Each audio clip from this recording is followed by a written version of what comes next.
What up and welcome to Rama Screen YouTube channel, and here's my review of Netflix series The Sandman Season 2 Volume 2. Let's rock this. Man, I received a lot of hate from a lot of you guys for my previous review of The Sandman Season 2 Volume 1. Look, disagreements are okay and they are allowed, and I'm glad you guys are passionate about this particular title. But sometimes you guys are treating it as if there's such a thing as right and wrong about film or TV opinions, which are actually supposed to be subjective. But I digress. Thanks to Netflix, I've already watched the entire Volume 2, aka the rest of this final season, which consists of 5 episodes.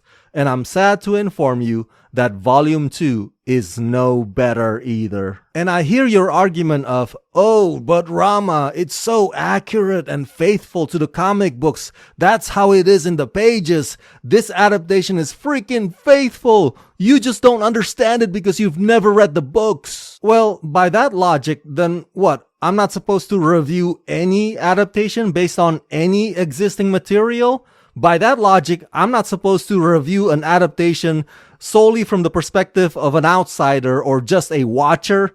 Get the fuck out of here, man. But to be fair, yeah, then that also means that The Sandman is one of the few examples where it only resonates with just the fans of the graphic novels, while the rest of us find it, especially this final season, absolutely dreadful. I mean, it probably should have come with a warning label that says, beware, this final season will not convert non-fans of Neil Gaiman's books. After a fateful reunion with his family, Dream of the Endless must face one impossible decision after another as he attempts to save himself, his kingdom, and the waking world from the epic fallout of his past misdeeds. To make amends, Dream must confront longtime friends and foes and gods and monsters and mortals, but the path to forgiveness is full of unexpected twists and turns, and true absolution may cost Dream everything.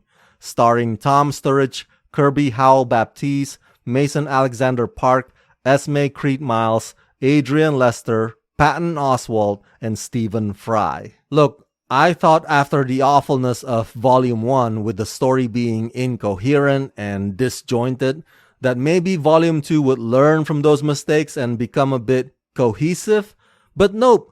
It's still just as messy, if not messier. Okay, so the review embargo lifts on the same exact night as this Volume 2's premiere, so spoiler alert, I repeat, spoiler alert, the gloves are off, baby. Morpheus's conflict with the Kindly Ones, for example, only ends up in an anticlimactic and baffling conclusion. And again, they've got all these various supporting characters, but they offer us little to no time to actually get to know what they're all about. At one point, that King Joffrey kid, I think his character's name is Puck. At one point, Puck might just get a little bit interesting.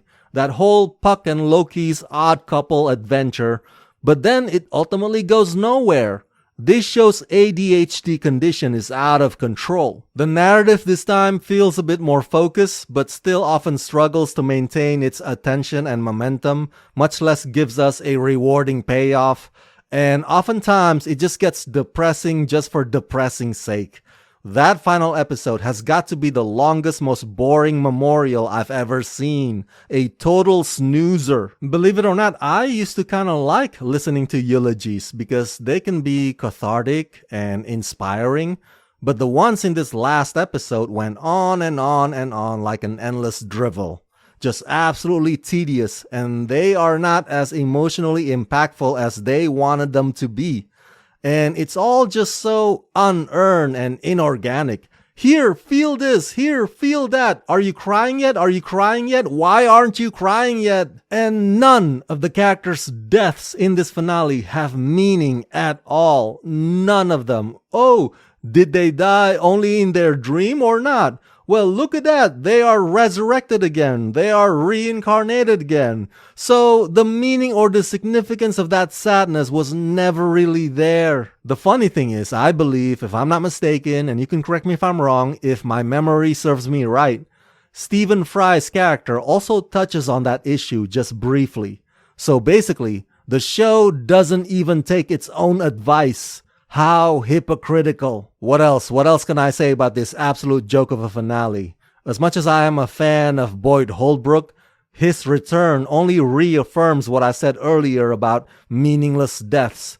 And his half-baked will they won't they fling with Joanna Constantine just totally insults our intelligence. The episodes are not well structured, the many subplots are not tied in effectively, sometimes they're saying too much without saying anything of substance. There are also pretentious characters like Morpheus's parents, whose presence can be boiled down to just one word, pointless, and for whatever reason, Season 2 completely loses any charm that the previous Season 1 had. I know a lot of people are going to be talking about the disturbing act of placing the baby in the fire pit, but that, to me, is the least of this show's countless problems. So yeah, overall I give The Sandman Season 2 Volume 2, aka the series finale, the rating of 1.5 out of 5.